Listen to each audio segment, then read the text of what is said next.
kelas 5 pada pagi hari ini. Bagaimana kabarnya anak-anakku? Baiklah anak-anak itu semuanya. Pada kesempatan kali ini kita akan belajar pendidikan agama Islam di ASDC bersama Ibu Rina Wahyuni SPD. Sebelum kita memulai pelajaran kita hari ini, Ibu akan membacakan tujuan pembelajaran kita pada hari ini. Yang pertama, memahami makna Fatu Makkah. Yang kedua, memahami sebab-sebab terjadinya peristiwa Fatu Makkah. Baik anak-anak Ibu, dari kita pada kali ini adalah Fatu Makkah. Apa itu Fatu Makkah? Fatu Makkah dalam bahasa Indonesia artinya pembebasan kota Makkah. Apa yang menyebabkan peristiwa Fatu Makkah? Yang pertama, kaum kafir Quraisy melanggar salah satu isi perjanjian Hudaybiyah. Yang kedua, kota Makkah merupakan pusat keagamaan bangsa Arab karena di sana terdapat Ka'bah yang setiap tahun dikunjungi oleh seluruh suku Arab. Untuk tadi sudah dijelaskan salah satu yang menyebabkan terjadinya Fatu Makkah itu adalah dilanggarnya perjanjian Hudaybiyah. Apa itu perjanjian Hudaybiyah? Perjanjian Hudaybiyah merupakan perjanjian yang dilakukan oleh pihak kaum musyrikin Makkah dengan Rasulullah sekitar tahun ke-6 Hijriah, sekitar tahun 628 Masehi. Perjanjian ini berlangsung di lembah Hudaybiyah. Apa isi perjanjian Hudaybiyah? Isi perjanjian Hudaybiyah antara lain yang pertama, gencatan senjata selama 10 tahun. Yang kedua, siapa yang datang dari kaum Quraisy kepada Nabi tanpa izin dari mana harus dikembalikan ke Mekah. Tetapi bila di antara kaum muslimin yang berbalik dan mendatangi kaum musyrikin, ia tidak akan dikembalikan. Diperkenakan siapa saja di antara suku-suku Arab untuk meminta perjanjian damai dan menggabungkan diri kepada salah satu dari kedua pihak. Ketika itu, suku Khuza'ah menjadi kerjasama dengan Nabi dan Bani Bakar memihak kaum musyrikin. Kita pada hari ini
atau sedikit, ia tidak akan dikembalikan.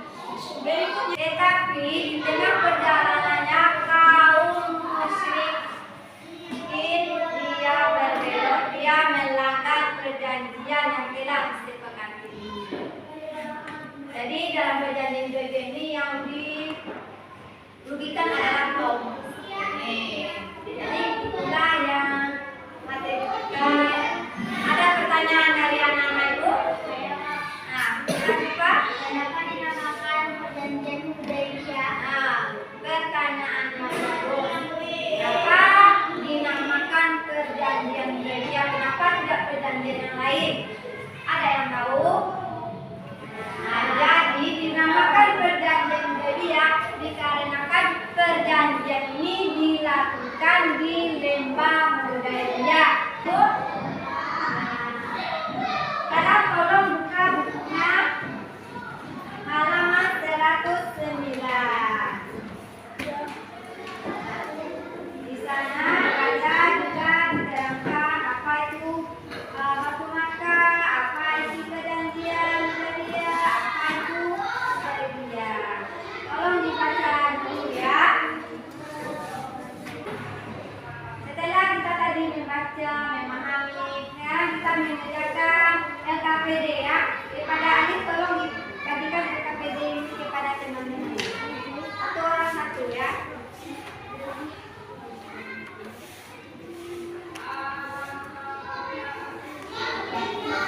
Sudah? Nah, coba dilihat LKPD-nya. Anak-anak Ibu tolong kerjakan tugas ini dulu. Nah, lihat tugas ini dulu yang ada di ini. Yang ini ya. 4.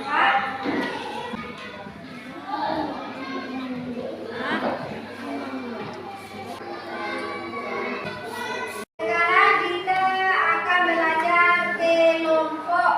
Jadi masing-masing kelompok Ibu bagi 4 orang, ada yang 5 orang. Jadi Abi, Alin, Rangga, Rizky, sama kita kelompok A ya. Nanti kita akan membagi kelompok. Jadi setiap kelompok nanti perwakilannya 1 orang untuk menampilkan presentasinya ke depan. Ada paham? Nah, sebelum kita mulai, kita tepuk semangat dulu. Tepuk semangat.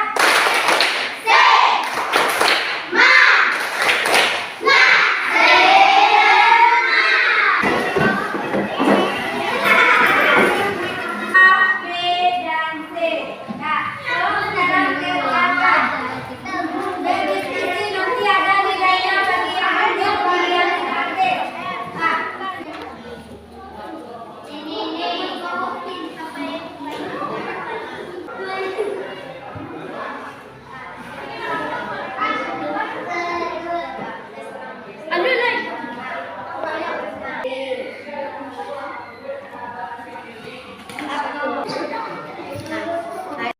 gimana tadi diskusinya?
sebagai pusat peribadatan umat Islam dari segala unsur kemusyrikan. Pertanyaan untuk kelompok B. Ada. Apa yang mau bertanya? Kelompok C. Silakan kelompok C. Yang bawah. Siapa yang melanggar perjanjian Hudaibiyah?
Nah, sekarang kesibukan tadi materi kita apa tadi? Patung maka. Jadi anak ibu sudah tahu apa itu patung maka, sebab-sebab terjadinya patung maka dan perjanjian Hudaibiyah.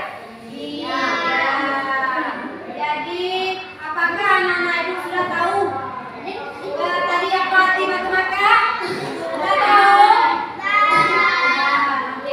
Sudah tahu apa perjanjian patung maka? Dan sudah tahu apa isi perjanjian Hudaibiyah? Jadi anak-anak ibu sudah paham dengan materi kita pada hari ini. Materi kita minggu depan yaitu tentang haji wada. Jadi untuk anak-anak ibu tolong dibaca kembali di rumah tentang pelajaran kita minggu depan.